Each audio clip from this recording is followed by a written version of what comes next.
उधर से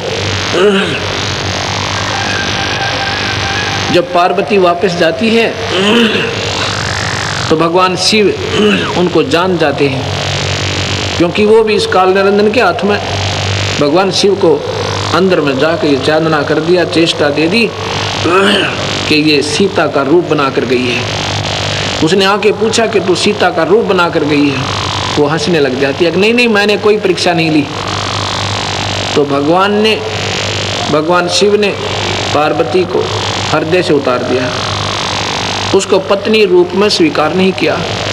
क्यों नहीं किया? उसने कहा कि तू मेरी माँ का रूप बना के गई है, अब तू मेरी पत्नी नहीं रही। माँ क्यों कहा?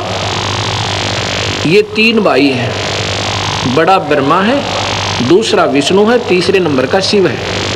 क्योंकि शिव का बड़ा भाई जो विष्णु हुआ और बड़ी भाभी माँ के तुल्य होती है। ये हमारा एक संविधान है, ये एक हमारा आचरण होना चाहिए कि बड़े भाई की पत्नी माँ के तुल्य दृष्टिगोचर होनी चाहिए। इसलिए उसने कहा कि तूने आज मेरी माँ का रूप बना लिया, तो मेरी पत्नी नहीं रही। भगवान शिव ने उसको अपने हृदय से तलाक दे दिया, अपने हृदय से चाहा नहीं।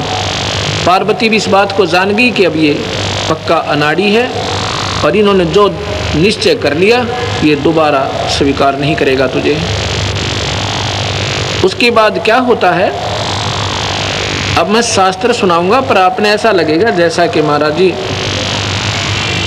क्योंकि शास्त्रों के सुनाए बिना हमें, जैसे मैं बताऊं कि SHO जो थानेदार होता है, अब थानेदार ने कोई सोचा कि सुप्रीम पावर है, सारे जिले का मालिक है, और मैं कहूँ नहीं भैया नहीं, ये तो इसका कर्म, इसकी क्रिया ही न्यारी है, ये तो एक सुरक्षा का प्रतीक है और इसका कुछ सीमित क्षेत्र है, ये ज़्यादा नहीं है।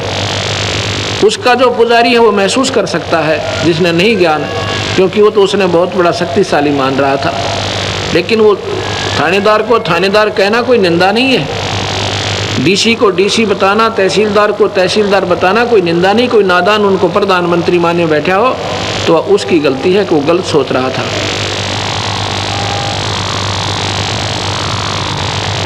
उसके बाद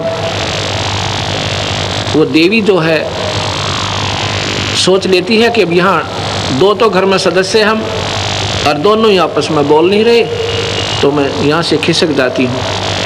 अपने पिता राजा दक्ष के यहाँ जाती है।